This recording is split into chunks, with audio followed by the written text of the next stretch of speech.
The world, as Alex Charter knew it, ended with a sound. Not a bang, not a scream, but a sickening asterisk snap asterisk, a sound like the universe itself had torn a seam. It was the sound of ice cracking under immense pressure, the sound of reality itself giving way. He stood on the observation deck, the wind a brutal, uncaring force, clawing at his coat, trying to wrench him from the relative safety of the platform. His knuckles were white as he gripped the railing, the cold metal biting into his skin, a small anchor in the maelstrom of chaos that now engulfed him. Below, the abyss. The void. It had been a theoretical concept, a scientific curiosity, a threat that existed only in the meticulously crafted simulations of the research labs. Now, it was real. Now, it was hungry. It churned and writhed, an impossibly dark void where the stars themselves seemed to flicker and die. It swallowed the remnants of the research station, the gleaming metal structures, the humming power conduits, the lives of the people who had called this place home, with a silent, insatiable hunger. The alarms. They shrieked, a deafening, metallic wail that sliced through the sudden silence that followed the snap. It was a death knell, a siren song of impending doom. It painted a brutal portrait of their situation. Survival was now measured in seconds, not minutes. Just moments ago, they had been celebrating, a small group of researchers, engineers, and technicians huddled together in the main lab. The air had been thick with the scent of recycled air and excitement. The discovery, the breakthrough they had made, a scientific triumph, was on the cusp of changing everything. A new form of energy, a way to traverse the vast distances between stars. A way to cheat the boundaries that the universe had set. Laughter had filled the room, toasts had been raised, and the future, for a brief, shining moment, had seemed limitless. Now that future had evaporated like morning mist. The snap. That was the term they had used. The moment of critical failure. The instant when a structure, any structure, was destabilized by the relentless, all-consuming pressure of the void. It was a tear, a rip, a sudden and irreversible disintegration of the very fabric that held their existence together. They had studied it, theorized about it, and built countless safeguards against it. Yet, no amount of preparation could have fully prepared them for the reality of it. The brutal swiftness, the utter finality. Around him, the remaining survivors, the lucky ones, were in a state of panic. Their faces were etched with a combination of abject terror and bewildered disbelief. Dr. Aries, the head of the research team, a man known for his unwavering composure and stoic demeanor, was now a picture of raw, unbridled panic. He clawed at the emergency pod access panels, his movements jerky and frantic, a desperate race against an impossible clock. But he was too late. The structure of the station was beginning to groan and buckle, the protective shields were flickering, and the icy, suffocating breath of the void was already beginning to seep into the station. It was a horrifyingly simple equation, a race for survival that Alex found himself thrust into, and for the first time in his life, he wasn't sure he even knew the rules. He felt the deck beneath his feet give way slightly, a subtle shift that sent a wave of nausea through him. The reinforced durasteel, designed to withstand the pressures of deep space, was failing. The force fields, the last line of defense against the encroaching abyss, were weakening, their shimmering energy fading with alarming speed. His breath caught in his throat, and a cold dread, a primal fear, settled in the pit of his stomach. He had a split second to assess the situation, to formulate a plan. But there was no time for deliberation, no room for strategic thinking. There was only the visceral knowledge that they were all going to die. He looked up at the sky, or what passed for a sky here, the swirling chaos of the void, and realized. There was no rescue, there was no escape, and the only thing that truly mattered was that it wasn't going to happen. The icy breath of the void brushed against Alex's face, a chilling premonition of the doom that was rapidly approaching. He ripped his gaze from the churning darkness and surveyed the remaining chaos. The emergency pods, designed for just this eventuality, were the only viable escape routes. But the access points, already strained by the structural damage, were jammed.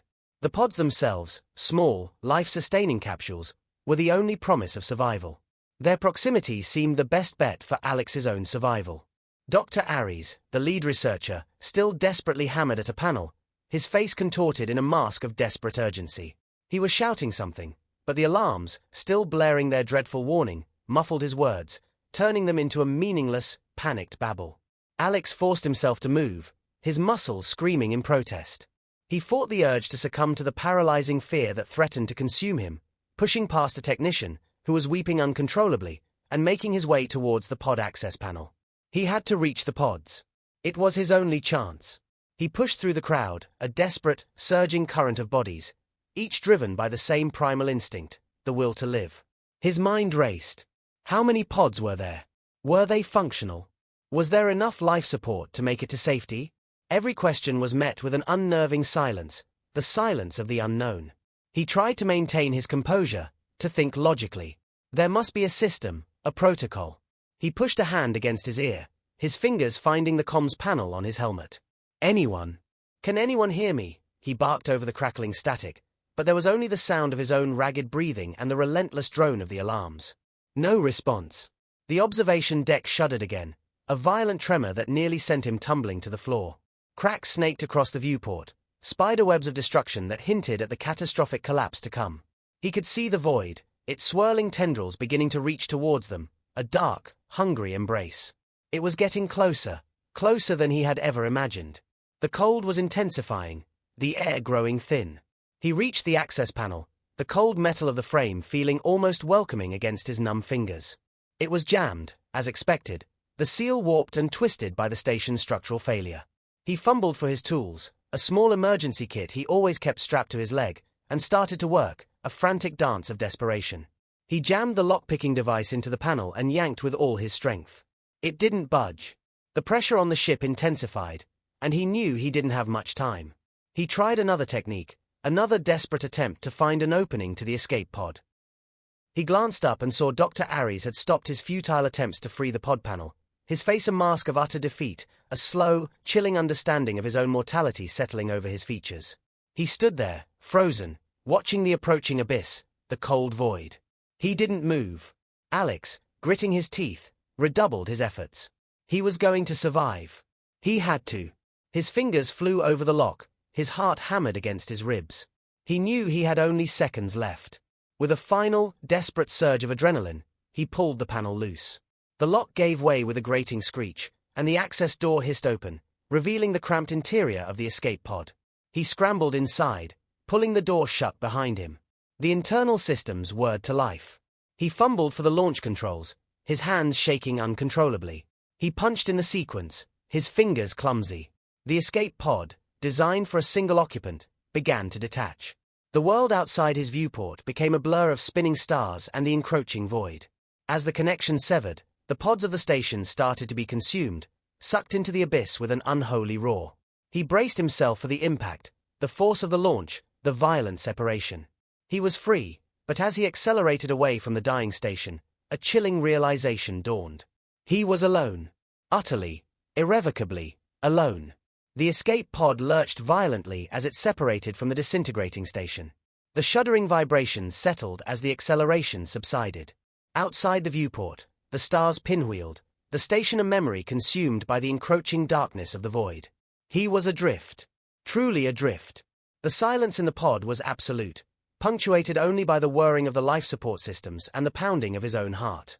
The air grew steadily colder. He checked his oxygen levels, grateful for the mechanical precision of the pod. At least for the moment he could breathe. He then looked at the navigation screen. It was useless, a blank canvas of static. He was completely, utterly, lost. The station, the only reference point he had, was gone, swallowed by the infinite emptiness.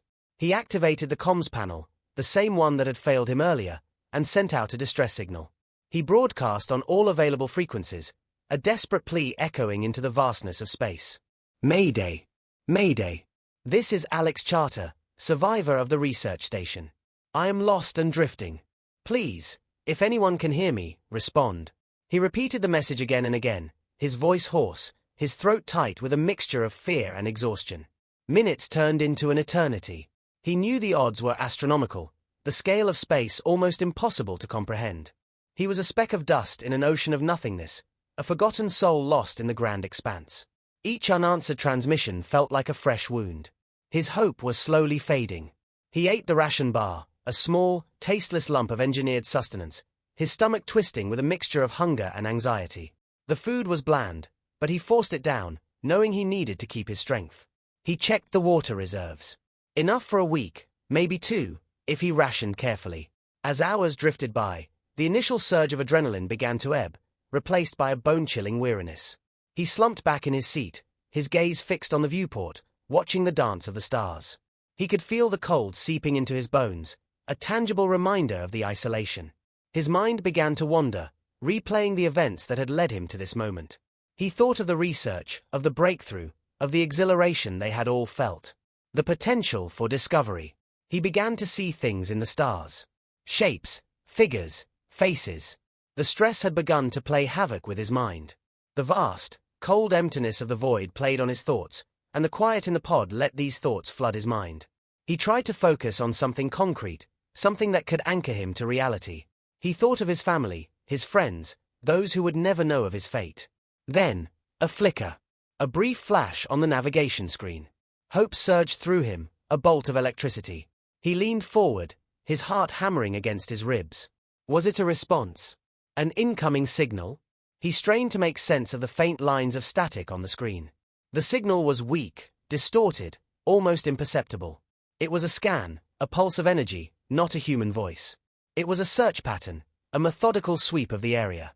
Someone, or something, was looking for him. He adjusted the antenna, straining to amplify the signal. He had to respond. He had to let them know he was here. He started frantically tapping at the comms panel, trying to send a response. He was shaking with anticipation. He typed a short message, a simple beacon. Here. Survivor. Need help. He sent it out, praying that it would be received, praying that someone, somewhere, was listening. He watched the navigation screen, his breath held tight in his chest, and waited. The navigation screen, a cold, indifferent window to the vastness, flickered with a faint, pulsing signal. Alex held his breath, his eyes glued to the screen. He focused all his energy, willing the signal to strengthen, willing for a response, a sign, any sign. The static crackled, the signal danced. He typed again, and again, reinforcing the simple beacon. Here. Survivor. Need help. He sent it, a desperate plea hurled into the void, then waited. Minutes stretched into an agonizing eternity. The cold within the pod intensified, the chill creeping from the metal shell and into his very bones. He ran the diagnostics. The life support was holding steady, oxygen levels acceptable, the water reserves dwindling. He tried to occupy himself, cleaning the cockpit, meticulous and methodical in his actions, a desperate attempt to retain control. Then, a faint blip. A blip on the signal, a response. His heart leaped. He fought to calm himself, forcing a steadier breath. He frantically toggled the settings, amplifying the signal, trying to isolate the response. It was weak, almost drowned out by the ambient static, but it was there. He listened intently, straining against the hiss and crackle. It wasn't a voice, not at first. It was a series of pulses, a complex sequence of sounds that seemed to shift and change. It was a language he didn't understand, a language of the stars, or something far stranger. Then, buried within that intricate tapestry of sound, he detected something more, a fragmented pattern, a recognizable frequency. It was a data stream, a transmission of information. He fought to decode it, his mind racing, trying to interpret the alien signal. He accessed the pod's onboard computer, cross-referencing the pattern with every known galactic language, every communication protocol. The computer struggled, a string of error messages flashed across the screen. This was unlike anything he had ever seen. He changed his approach. He began to analyze the structure, the rhythms of the sounds, seeking patterns, symmetries, a key to unlock the message. Hours dissolved into a blur of intense focus. His mind, sharpened by desperation, began to find connections, echoes within the noise. He realized the sounds weren't random. They were structured, a mathematical sequence woven into the very fabric of the transmission. He started to build a rudimentary translation matrix, mapping the frequencies to the closest possible symbols, the closest analogues he could conjure from his own limited experience. Slowly, painstakingly, he pieced together the data stream. The initial results were fragmented, disjointed. The information poured forth in a torrent of abstract symbols and alien constructs. It was a map, a visual representation of space. Then, a location, a set of coordinates. It pointed toward a distant star system, far beyond the established human exploration parameters. He cross-referenced the coordinates with the pod's navigation system. It was a long shot, a desperate gamble, but it was a possible destination. It offered a glimmer of hope in the face of utter desolation. As he worked, the signal strengthened. The pod was being targeted, located. He tried to send a reply, a confirmation of his position, but the response was immediate and decisive. The comms went dead. The navigation screen flickered to life, the alien symbol emblazoned across its surface. A holographic projection emerged from the panel, a sleek, silver vessel. It was of a design he had never seen, a ship unlike anything in the human registry. It was beautiful, alien, and impossibly advanced. The vessel was massive, dwarfing the escape pod. It glided closer, the surface shimmering with an ethereal glow. He looked to the vessel, and felt the familiar tug of fear, which now came with a new and dangerous hope. It was no longer the silence that threatened him, but the unknown. He felt a sense of anticipation. What awaited him on that craft? Were they friendly? Hostile? Were they the saviors he had been praying for, or a force far more dangerous than the void? A docking mechanism extended from the larger craft, a gentle, beckoning gesture. The pod aligned itself with the docking port, the connection made with seamless precision. He gripped the arms of his chair, heart hammering against his ribs. He stared at the hatch. The docking mechanism retracted, securing the pod within the larger vessel. His ears strained, listening for any sign of the crew. Then, the hiss of air, the hatch slowly sliding open, revealing an interior bathed in soft, pulsating light. He hesitated, the door to the unknown now open. A new fear replaced his desperation, the fear of the unseen. A figure materialized in the doorway, silhouetted against the light. The figure was tall and slender, its form indistinct, a shadow against the glow. "Welcome, traveler," the figure spoke, the voice a melodious chime. "We are the architects. Your journey begins." He took a deep breath, and stepped out of the escape pod. The alien world was not the one he knew. The reality was a stark contrast to the known. He was on his way to discover a new universe, a new destiny, and a potential for humanity that he had only dreamed of. He was at the start of something big, and he was the only one who could tell the tale.